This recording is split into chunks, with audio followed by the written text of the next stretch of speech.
Okay, so what's worked for you? What's are you still doing all the stuff with the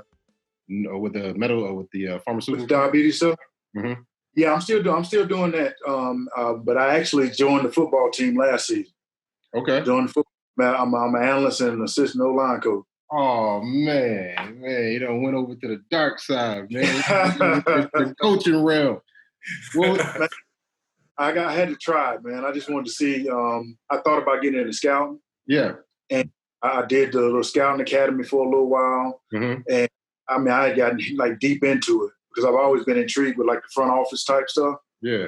And you know what it is, you get to working with guys and it's nothing like helping them fix their technique and being able to touch them.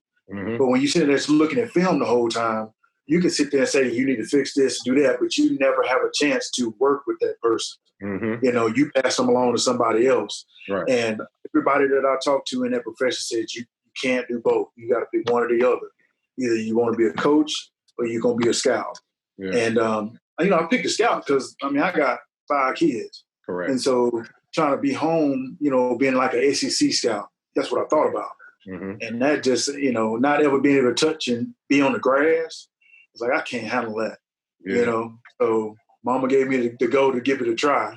And so I'm going on the second season. So I don't know if we're going to see if it's going to last or not. How you liking the staff and everybody over there? Did you have like some ties with the coaches there, or how'd you get into that? Well, you know what? I didn't really have any ties. The only tie I guess I can say I had was I didn't know Coach Malzahn, but when I retired in 2010, I went over and I was here that year Cam was here. Okay. And so, I kind of stayed in touch a little bit, came and helped and, spoke to the team a couple of times between there. And so I met Coach Malzahn at a restaurant. I said, hey, look, I'm trying to get into coaching. Do you know anywhere or another you could help me out? I heard about the analyst stuff. I don't know how it works. And he said, let me see. I got a guy that's leaving. Maybe I can, you give it a shot. And just going on the second season with it. And I'm trying to get in the league. That's what I'm trying. That's going to give me more time at home. Mm-hmm. Doing all that recruiting and stuff, staying on the road. And, it's tough. It's tough. I'm afraid to see. It's 24 hours a day with that, especially in the SEC. Exactly. Right now I got 2 phones, and I'm having a hard time trying to keep up with my own personal phone, let alone trying to keep up texting the kids and stuff. Yeah. I don't know about all this mess, man. Yeah. Man, so how's it been? Because my guy Preston, he's a former coach. He coached for about 10 years, and a lot of the guys we've talked to and interviewed, they're either coaching now or have been coaching. And that's one of the important things about when you sit around and coach all day.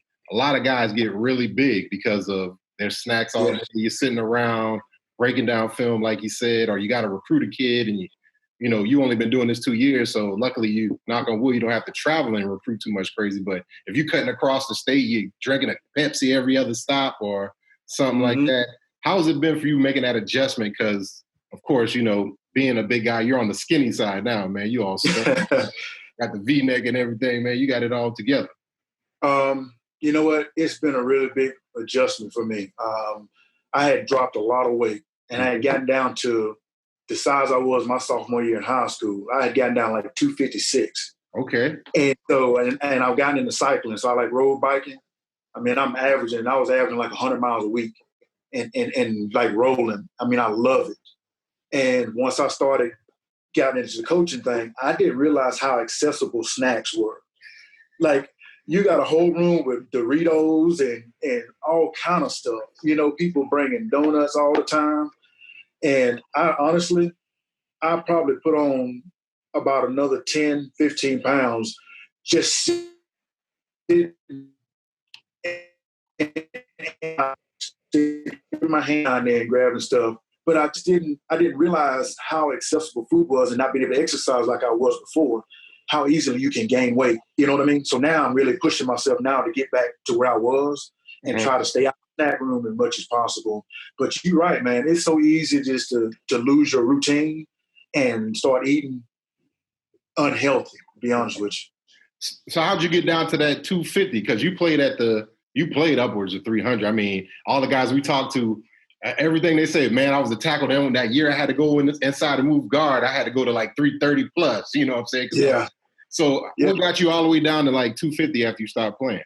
Cycling, but yeah, cycling was part of it. But the biggest deal for me was I've been living with type 1 diabetes since my second year in the league. mm-hmm. After I retired, I really focused a lot of my energy on trying to advocate for better health for kids and diabetes and all that kind of stuff. But what really did it for me is that you can't be in front of kids or people trying to advocate living a better and healthy life if you're still 300 plus pounds. You got to be an example as well. So I just decided, I said, you know what? I'm going to change how I do this. I want to live the way I've been trying to preach to people. I stopped lifting heavy. Completely, I stopped lifting weights for almost a year. And that probably knocked off about a 20, 30 pounds right there. I just quit lifting, period. Right. And just did nothing but cardio. And that helped. And then I cut all my food in half and I started substituting a lot of carbohydrates. I'm a sandwich guy. I love sandwiches now. So instead of eating fries and chips and stuff, I would eat a side salad or some fruit to go with my sandwich. Doing little things like that on top of the cycling, weight started melting off on top of that. So that's kind of how I did it, man. You are you in the gang with the other Auburn guy, Cole Kublik? Y'all on this Peloton cycling gang? Because I know they got an online group. They're all linked up. I think it's them, Bleacher Report, a bunch of guys. On there, Booger's on there. They get into their Peloton kind of competing, because that's another thing for us.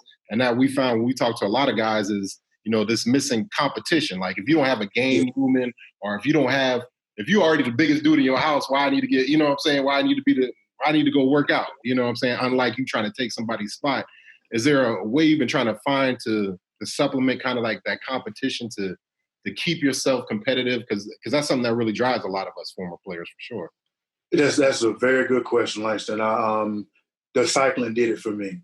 I told myself I was going to get better at golf. I love golf, and I was really into it big time, but my back and my shoulders were bothering me.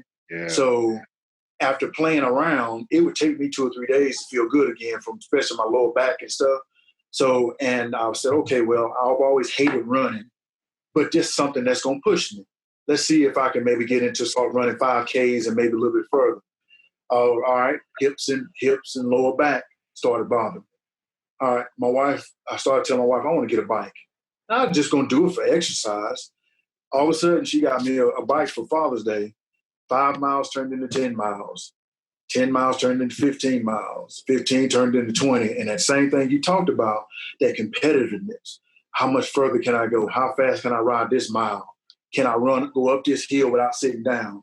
You know what I mean? Yeah. And then I got into Bo Bikes Bama. I don't know if you guys heard of that. Bo Jackson has this annual ride every year that all the money and proceeds go to tornado victims throughout Alabama.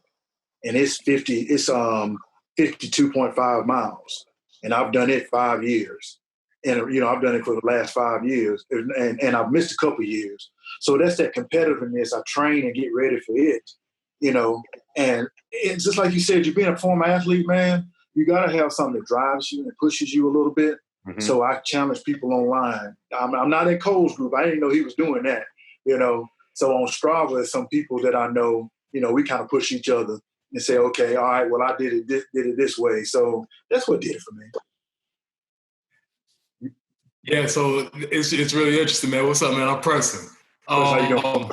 Good, brother. I'm good, brother. So as a sandwich guy myself, man, that was to hear you say that, because it just feels like, the first thing everybody says is, oh, man, you got to cut the carbs and all that. And it's like, oh, but, man, the sandwiches, man, I love them. So going back to that, how did you really deal with adjusting your diet to this new lifestyle?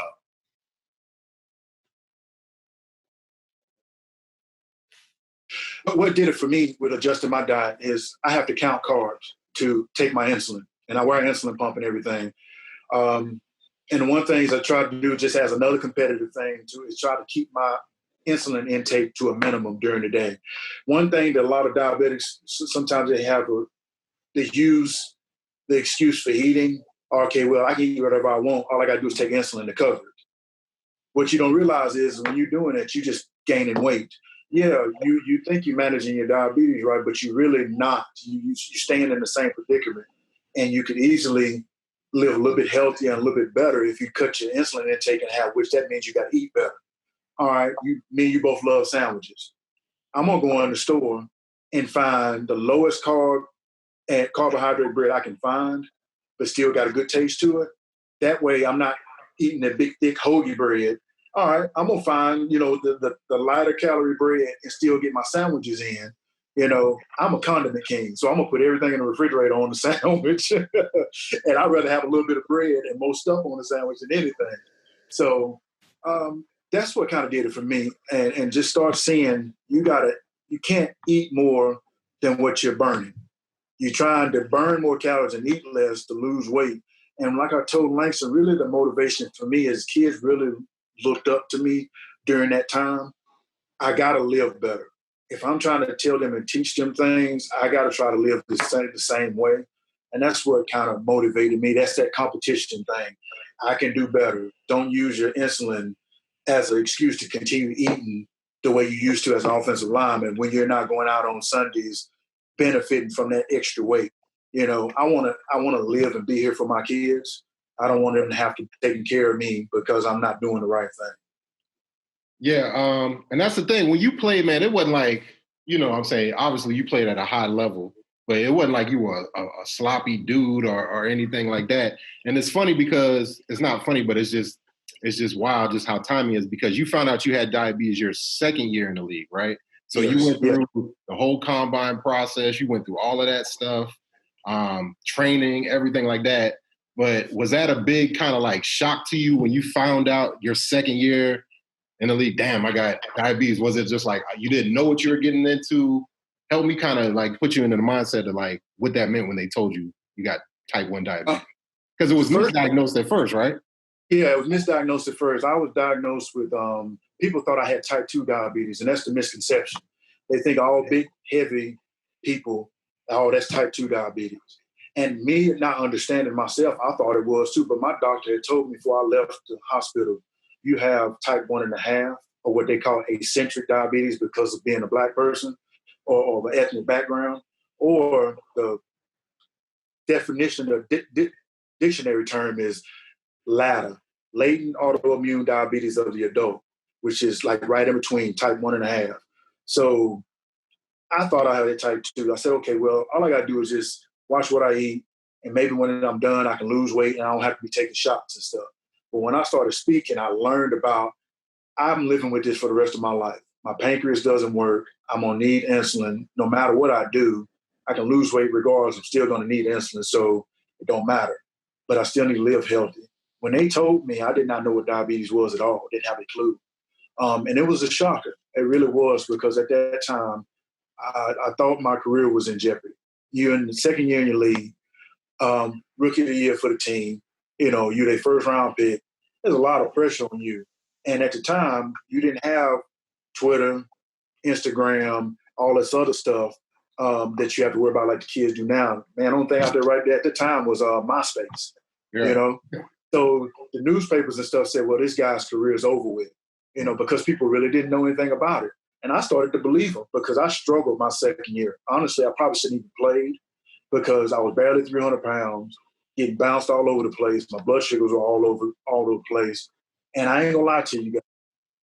I really questioned God on why are you picking on me? Yeah. What did I do wrong to deserve this? You know what I mean? Like, what is it? I didn't ask for this, and I started questioning him. I really did. But he has a plan for all of us, and a lot of you're going to have to succumb to it at some point. If not, you're going to struggle in life. And he was setting up to stay for and for people who live with diabetes, share my story, to inspire people to live and do a little bit better. In turn, what I realized he knew I was going to struggle with it if I did not get in front of people and tell my story. Honestly, I would have probably still been heavy. I would have been in and out of the hospital. I would have used food as an excuse. I might have had neuropathy, maybe would have had a toe or a foot cut off or working on it, maybe even ended up on dialysis. I know that about myself because I still struggle at times with sweets, which is my weakness. So he knew what he was doing by getting me in front of doctors all the time, being educated. Because I ain't gonna lie to you guys, I would have never went to the doctor like I was supposed to, living with diabetes. I wouldn't have. I would have been one of those people that I'm talking about now. Yeah. So he knew exactly what he was doing with me when he did that. So that's why I try to help people as much as I can. And that's the wild thing about football, right? Because a lot of us come from rural backgrounds, middle, lower income. You don't go to the doctor, you know what I'm saying? But because you're good at sports, you get thrust into not just great healthcare, but healthcare where like you don't gotta wait in the line, where it's like, man, something's wrong with your blood. We're gonna send you through the back door to the VIP guy on a Saturday. Yeah. You know what I'm saying? Sir. But then when you're taking out of that cycle of playing football, you know, guys don't keep up that. Now, again, it's tough to maintain that same type of care, but you still got access. But a lot of guys, same deal. They kind of like live in silence where they won't check the numbers, check the weights. But if you play sports, you always a numbers guy. You always got to be checking that stuff. And it's dangerous that we don't do that. That's true. You know, you just made a very good point, and I'm going to bring this up to piggyback on what you said of going in. Every 3 months, 3 to 6 months is when you're supposed to have an appointment for your endocrinologist. I could go just like you said, Langston. I could text my endocrinologist and say, hey, I'm struggling a little bit right now. He said, okay, I'm about to close, so you come on in here. I could see him 2 or 3 times in a month if I wanted to, when you could only see him on a normal person, see him once every 3 to 6 months. Right. Now, when I'm a normal Joe now, you have to set an appointment. Mm-hmm. And you got to stick to that appointment because their book is full. Correct. And if you miss that appointment, you got to wait almost a whole nother 6 months to a year to get an appointment. Mm-hmm. When I tell you that was a really hard adjustment for me to make to become an everyday human being and be responsible for those type of things, knowing I couldn't just tell the head trainer and say, hey, can you make me an appointment? Or had the doctor's number directly where I knew he would answer. That was a hard adjustment. And you just said it. A lot of guys struggle with that because you are a normal person. And unless you were just that small percentage of guy that was super talented or had a lot of money that everybody just loved, your name really don't mean much. You just like everybody else. So if you don't learn how to take care of yourself early on before you retire, that is a hard adjustment to make to everyday life, man. And that's the thing. That's kind of the gift and the curse that football gives you, man. Because, again, a lot of us come in, even if you play in the SEC towns, like, again, I don't know how many endocrinologists there are in Auburn, Alabama, or Columbia, South Carolina, or, you know what I'm saying? Yeah. Even though these areas are still hotbeds for diabetes, folks losing limbs, and, of course, it's still that belt for all of that stuff. One of the quotes that stuck out to me that I read from you was, you said that diabetes gave you more discipline than sports ever would because it took away your excuse. And I mean, to hear you say kind of those things when you were already in the league and you got diagnosed so late into being an adult, I mean, I think that says a whole bunch. Yeah, that's true. That really stood out to me on stage in the middle of one of my talks. I went blank. And people were looking at me. It was that awkward silence. And I just really didn't know what to say because I was having an emotional moment. And it just came out. It's just out of nowhere. It wasn't something that I sat around and thought of. It just came out. And a kid had asked me a question, and I just got silent. I said, you know what? Diabetes taught me more mental toughness than anything I've ever dealt with in my entire life. You guys don't realize I've never played a game from the day I was diagnosed to my end of my career where I felt perfect, ever. I never went on the field and say, oh my goodness, today, I feel so good. Today is a day. I was always worried. It was always in the back of my mind. All right, when is my blood sugar going to drop? When is it going to go too high? All right, I got to try to block hallucinata nada today, and I feel awful. You know what I'm saying? That's an excuse. But I always said, God, an opportunity to play in the NFL, and there'd be so many people who would take the same disease that I have, the same injuries, and would do everything they could to still thrive. And so I was like, you know what? I'm not going to use this as no excuse. There are other guys on this team that are struggling with stuff too. So I'm going to make the best of it. And that's the thing, even for now, post-playing, like we can't make up excuses. You know, I made a lot of money. I played hard. One of the excuses I used to always love to throw around, my birthday's in July, man, and I ain't never really get to celebrate it like that because, ever since I've been in high school, I always had to get ready for. But that's bull. You know what I'm saying? Because there's an excuse because it's coming up this week. So I've been eating heavy all week, but that's just all the built-in excuse. But eventually, either you got to be a pro or however you want to formulate it in your mind, you just got to take full responsibility for that because you control what goes into everything that's been inside your mouth. That's true. The one thing I use, and I use this on myself, if you don't want to do it for somebody that you love. Somebody is counting on you. Correct. And now, some of you, and this might not apply to some people, might not have somebody in their life. Then it all falls back on you. Then, he's giving you breath every day. Correct. Don't do anything to jeopardize it if you can possibly help it. You know what I mean? So, I'm the only one to have diabetes in this household. I don't want my kids and my wife to have to take care of me because I'm being lazy and I just don't want to do it, and I'm just not taking responsibility.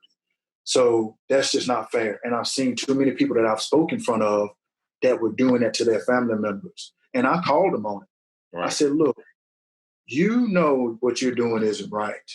And your family has cried, and you got a daughter standing right here crying right now because they love you and they want to see you live better.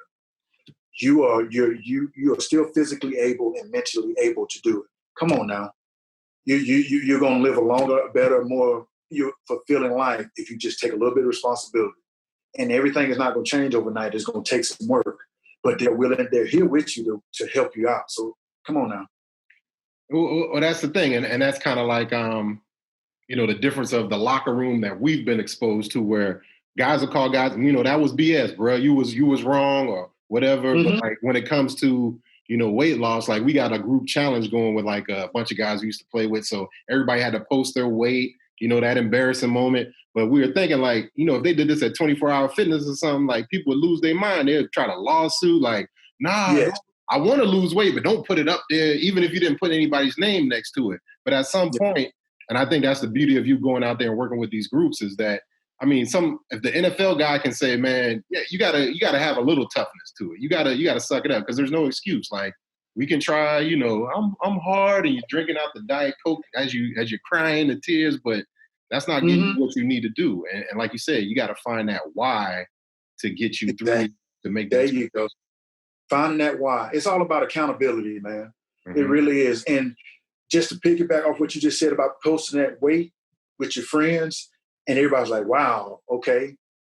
I didn't know that about you. You a little bit heavy, and I thought you were, it ain't as bad as, but still, everybody in the group sees it. Mm-hmm. You know what really got it for me is when I went to a diabetes camp and all the kids had to come in for lunch and test their blood sugars in front of each other. Okay. That's a lot of pressure there for it to be good and in range. And everybody was looking at me like, are you going to do it too? And I was like, okay. I'm like, Lord Jesus, I was high before I came here. Please let it come down. You know what I mean? But you got to do it because they're looking to you to see where you are. And I did it and I was okay. And I've done it a couple of times where I've been high. But we are all in the same space and we understand. And you're giving a kid confidence who is so scared to do that in front of his peers. If you show fear, I'm looking up to you, then that means it's not okay.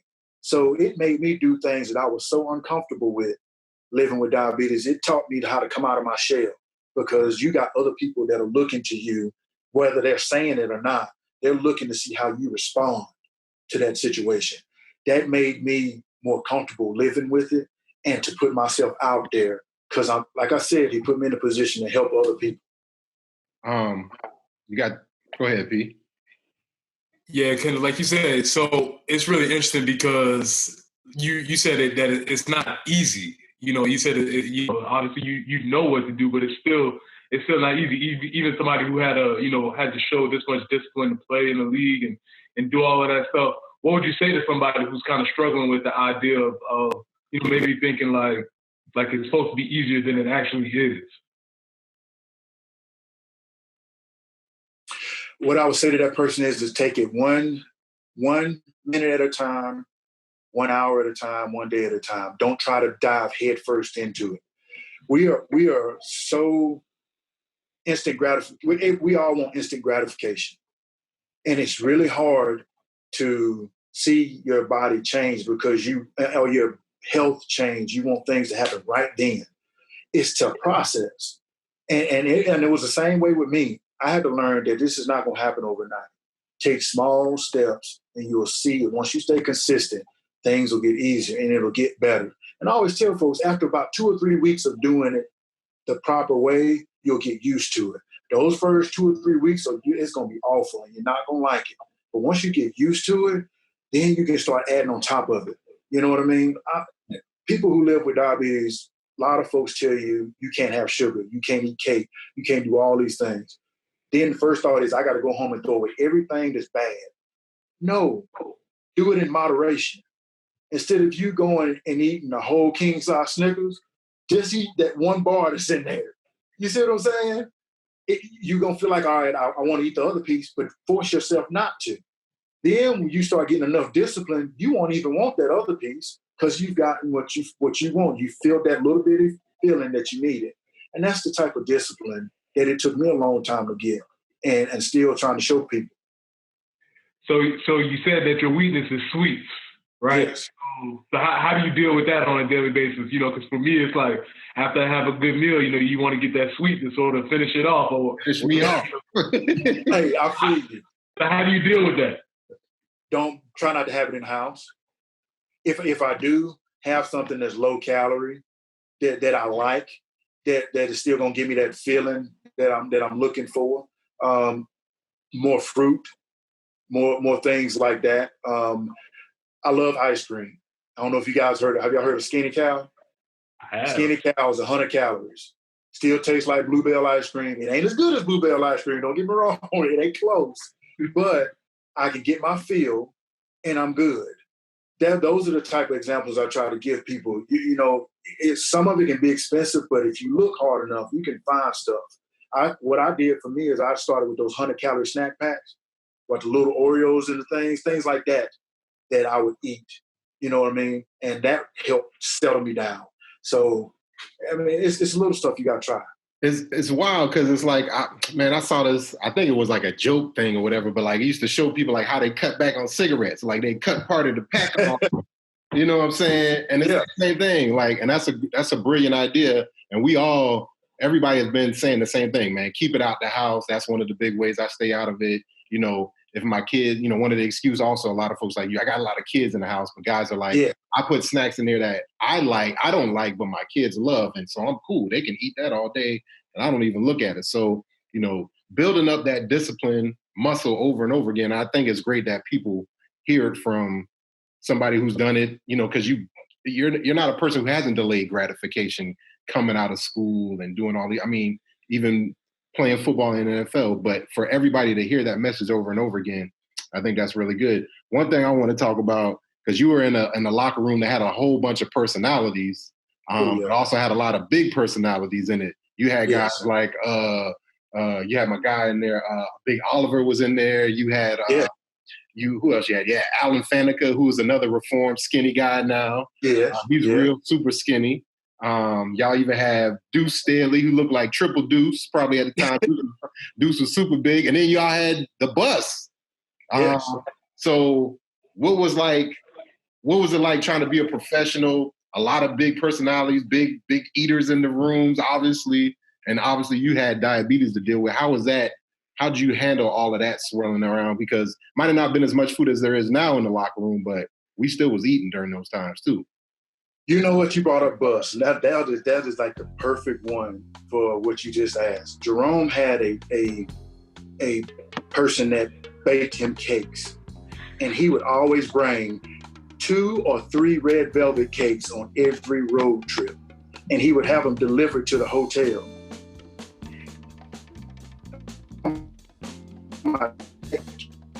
It was, man. You had Bluebell ice cream to go with your red velvet cake. You had Alan, who loved like those, I forgot what he called it, Kringles or something like that from New Orleans. Okay. And he would always send me, like, it's like a big like pastry with like caramel and chocolate and all kind of stuff on it. He would have those, you know, at the hotel.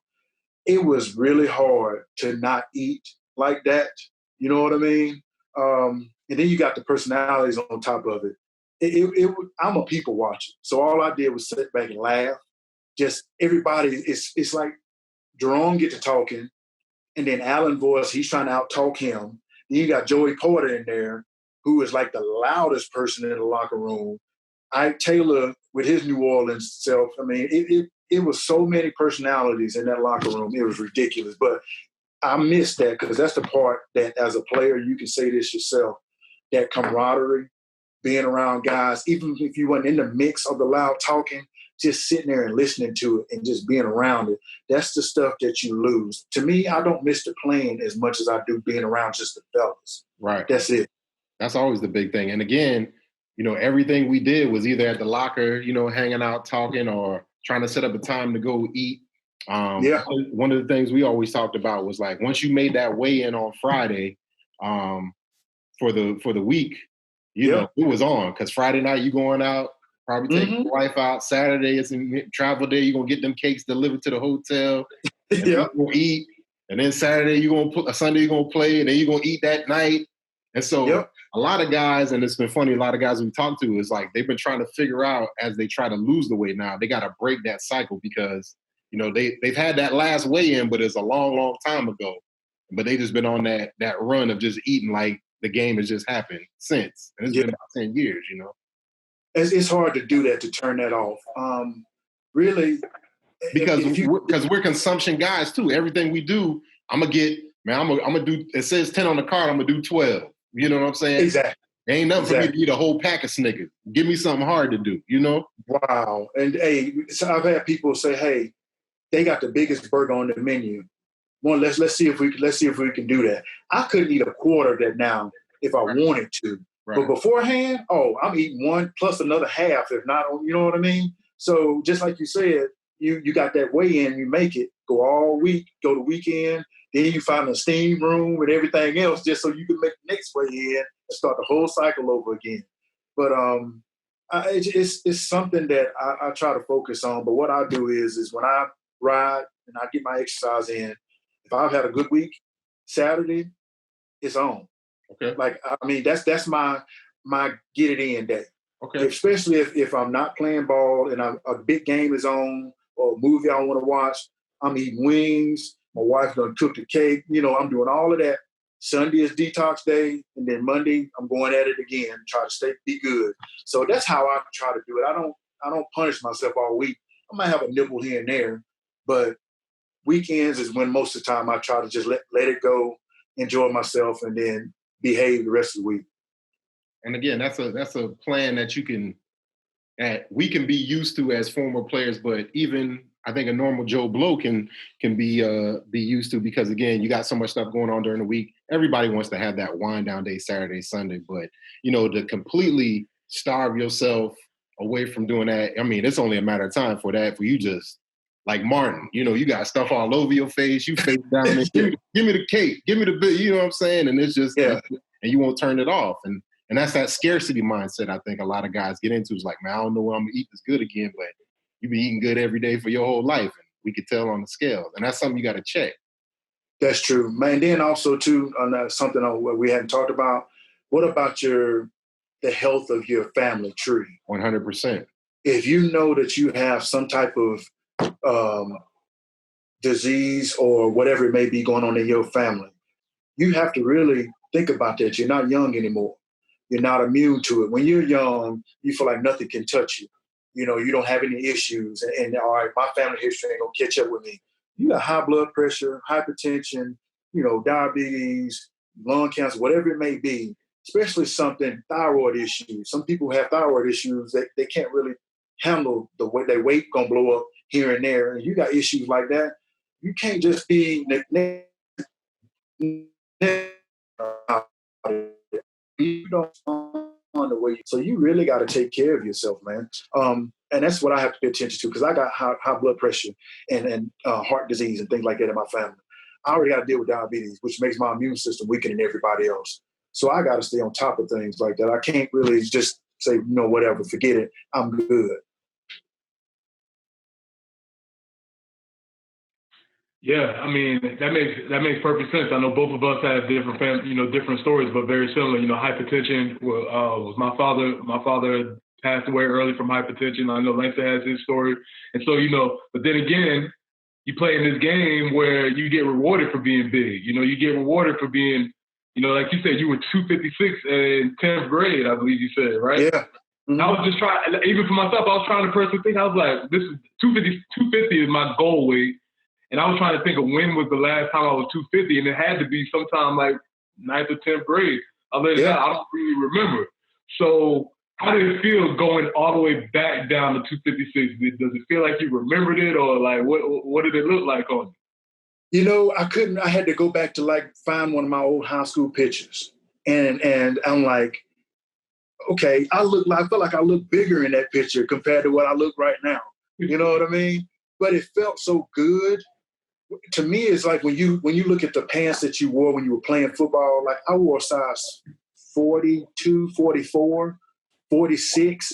I think when I first got in the league, I was like 46, 48.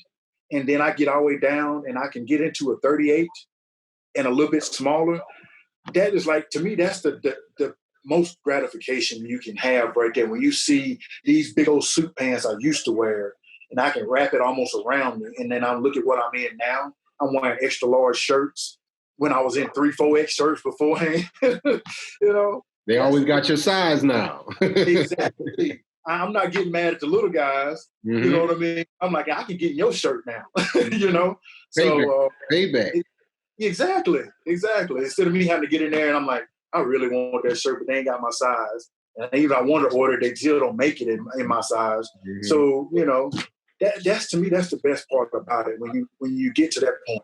So I'm trying to get back down now, about 10 pounds away, about 15 pounds away, and hopefully I'll get back there. But my wife said, look, I married a big guy for a reason. I like linemen. I didn't marry a linebacker or a defensive end.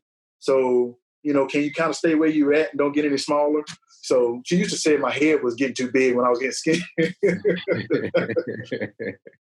Just be like, it's always been the same size, man. You know what I'm saying? That's what I thought. That's what I thought anyway. It's wild. We all a big contention of guys we talk to, their wives have all kind of given that talk. Like, it was cool the first 20, 30 pounds, but don't lose too much more. Even my man's wife here, she'll text me and be like, talk to your boy, man. He over here acting like he trying to lose all the weight. And I'm like, that's competitive. He on a roll. I'm like, nah, I need to be like him, man. And that's the cool thing. Again, surrounding yourself with it, because again, you got that picture of your beautiful family back there. And I'm glad to hear that nobody else has diabetes or anything. Is it really important, I guess, obviously so, for you to lead this example and to educate your daughters? Because I think you took them with you to a couple conferences just to, show them and give them the experience and show them what other kids look like, regardless of whatever we're doing as parents. We want to expose our kids to a wide breadth of a whole bunch of stuff so they can see, A, how good they got it, but B, there's a lot of other people out here in the world who, really got it tough and they got to go through a lot of these things they don't have any control over. Yeah, that's true. To me, the one thing that I tell people, I'm not mad at my mom because my grandmother had type 2. And I'm not mad at her for not exposing me to it and talking to us more about it because she didn't know herself. Mm-hmm. And, my grandmother told me stories about her boiling her needles. Like it just, the technology we have now is ridiculous compared to what they had to do back then. Right. Sterilizing your needle in boiling water and having to reuse it over and over again. You don't have a glucose monitor to prick your finger. You have to use this little, the little test thing to where it changes color in your urine. And then if your blood sugar is high or low, little things like that. So I told myself, I'm going to try to expose my kids to everything that I deal with when it comes to diabetes. I let them prick my finger. I let them give me my shots. I let them change my port out on my insulin pump, all of those things so they can see it. And like you said, I took them to a couple of conferences so they could see other kids living with it. But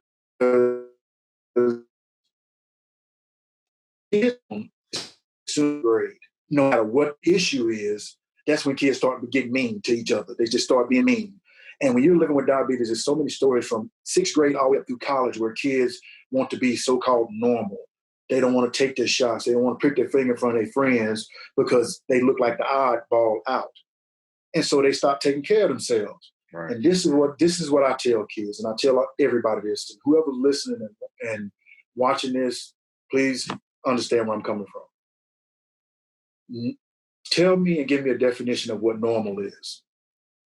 If you raise your hand and you can give me one, I'm gonna stop you, because there's no such thing as normal.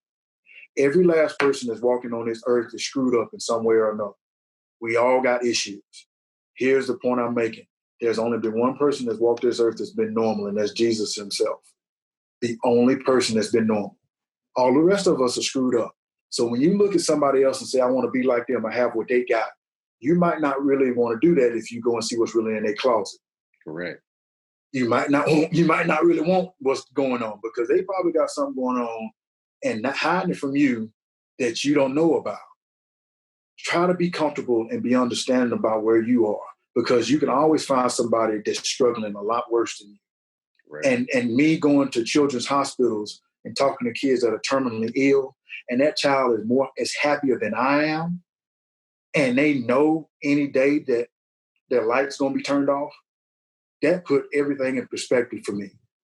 And you talking about leaving there humble, because you know maybe next week this child might not be here, and they know it, but they are so happy. Think about that. You got kids that walk around on crutches who are physically disabled, and they've had all kinds of surgeries, and that's probably the best they're going to get. And all you don't want to do is take a shot. They got to live like that every day of their life, and they're happier than you are. Think about that. That's the point. That's what I tell people. And I said, and I'm talking to myself. I'm not just telling you. I'm saying this to me because sometimes I complain about it myself. So when I think about all the visits I've had with kids in hospitals and see these handicapped kids who are happier than me, or a kid or somebody who has Down syndrome, they are so happy. And it's like, I mean, I have to tell myself that, come on now, quit complaining about your life. You don't have nothing to complain about. And so when you look at it that way, then you're like, okay, at least that's for me. It works. 100%. Because again, you might have been hired to do a job to go in there and advocate for diabetes or whatever, but like you said, man, you're really saving yourself. The speech that you're giving is the one you're giving to yourself and to your kids. Exactly. The life you save might be your own. And I mean, that's the beautiful thing about, I think that's, I'm not trying to answer for you, but when you pose that question of, you was kind of angry and upset at God, I think that's the biggest answer to this question is that, what I'm saying, you were able to go out here and live such a fulfilling life, give your example, show out there what you can do in a really unique way. And, also hold yourself accountable. And that's, exactly. That's the beautiful thing out of all of this, man. Getting close to the end, I forgot, man, you was around there when DeMarco McNeil was there at Auburn. Yeah. So, he out there at South Carolina right now, man. So he's been out there bumping around trying to get that D-line together, man. I got to make sure I tell him I saw you, man, because some dudes on that team. Getting to this last little bit, I guess we like to call this kind of like the speed round, man. So you answered it earlier. If you're eating type, are you a closet eater? You wait till everybody go to sleep and eat, or it don't matter if it's on, you out in the open just eating in front of everybody, shirt off, stains on your chest. You know what I'm saying? I'm not a closet eater, man. Okay. I'm not. If it's out there and I like it, I'm not ashamed about it. I'm gonna have some of it. Okay. I'm gonna take this. This is what I really am. I'm called what they call a grazer. Mm-hmm. I walk and eat all day long. I rarely sit down. I might have one meal. Like my dinner is when I sit down and eat. But for the most part, I'm kind of eating a little bit here, a little bit there, a little bit here, a little bit there all day. So I'm classifying myself as a grazer. Okay. All right. Favorite candy bar? Is it that Snickers? Man, king size Snickers all day long. And I don't like the one with the 2 bars.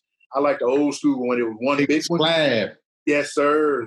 That's my favorite. See, what it is that's a big guy trick. They trying to fool you, like, and make you think because you put 2 of the mini ones in there, it's a real, give me that king size slab. That thing look like a whole slab. That's what I want. Are you freezing them or are you just eating them as they come? Yeah. You freezing them? Oh, you know what? Yeah, I like to freeze. I do. Change it up every now and again. All right. Yeah. Who's got the best, when you were eating fries, who got the best fast food French fries for you? Ooh, wow. Mickey D's. Mickey D's. Okay. Mickey D's Yeah. holding strong in there. We had some people yelling out Arby's and stuff. He's like, man, we're going to Arby's to get fries. But curly fries, I get it. You know. Yeah. That was every now and then. But if I was gonna get straight French fries, it's either Mickey D's or In-N-Out fries. Okay. Oh man, In-N-Out. A lot of people dog In-N-Out fries. I personally think they're pretty good. Okay. I like the dog them. I love the In-N-Out fry.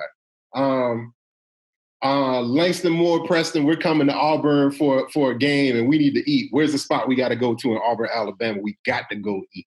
We got to go. You got to go to Acre. Acre? Yes, Acre, man. That guy, David Bancroft, he's been on HGTV and he won Top Chef on HGTV. Man, country dude. He talking about he'll do whatever you want.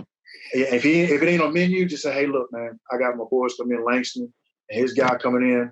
They like this. Okay, cool. I got you.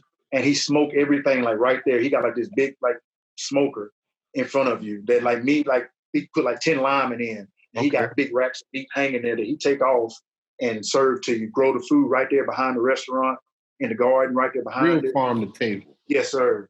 So it's a good place, man. So he does a lot of. What's that barbecue like out there where y'all at? Is it vinegar based? Y'all got the white barbecue sauce bumping over there? Is it a little bit? Yeah, they got some white barbecue sauce. They got some white barbecue sauce, but I'm the traditional barbecue guy, man. Mm-hmm. I mean, I'll use white barbecue sauce, but if you give me some of that good that's already been smoked, and then you put it on the grill to get a little char on the top, a little glaze, that's me. That's what I like, brother. Okay, all right. It's an away game. Steelers. What's the city you looking most forward to go eat? Is it? I know it ain't nowhere in Cincinnati. Maybe it might have been Jeff Ruby's in Cincinnati. Y'all might have beat that. I have. I tell you what, man.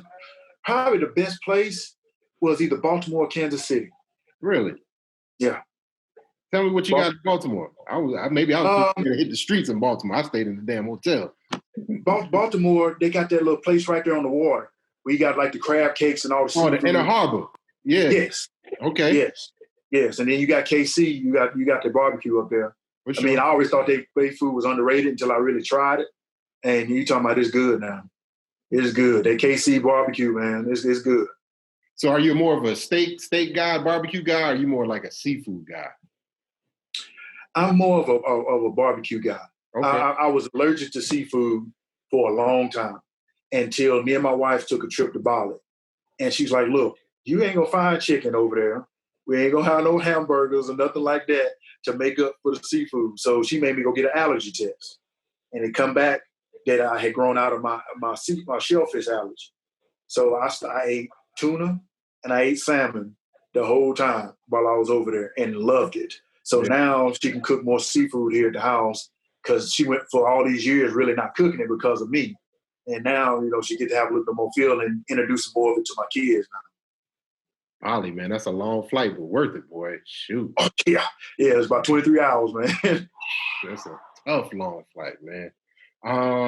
What else we got? What else? You got any other things, Pete? I'm trying to think. There's no repercussions. No caloric repercussions. No insulin pump. No nothing. What you gonna eat? Oh wow, man! You put me on the spot right there. I want me 2 of the biggest barbecue burgers with a little char on them, pepper jack cheese, lettuce, butter pickles, onion straws. Butter pickles. There we go. Yes, bacon. Maybe hit with a little pimento cheese on it. Okay. And then I want one of those grab bags of Doritos. All right. I'm still a Pepsi guy, but I want my Diet Pepsi. Then I'm gonna wait 45 minutes, and then I'm gonna eat half a gallon of Bluebell special summer ice cream.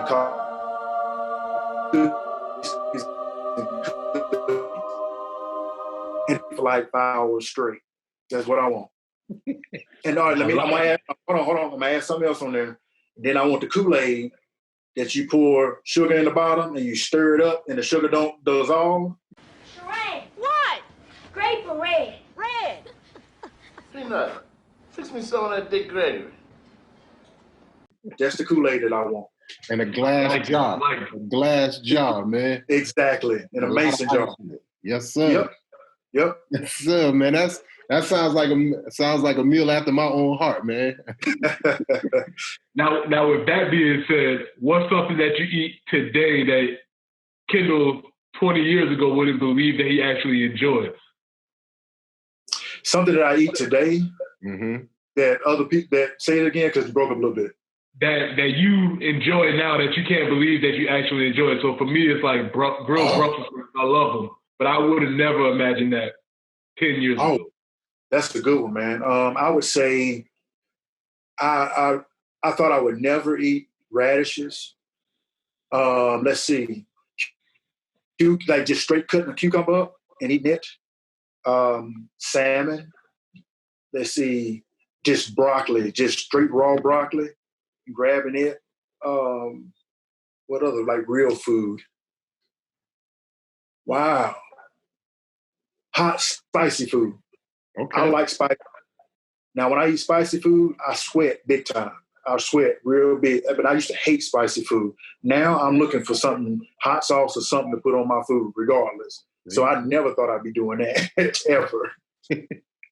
It's wild, man, as we get older, man, just how that palate changed, man. And like we were saying, man, one day we was having a whole conversation. It was like, man, Brussels sprouts and broccoli. I was like, man, how you tried charring the broccoli on the grill for a little, like 2 minutes, and then, it's like, man, I never would have thought you would grow up, do all this in your life, and be talking about charring vegetables and balsamic Brussels sprouts. You know, exactly. I'm with you there, man, big time. It's good though. It's good eating. It's like you said, it's real food, and you feel good eating it, man.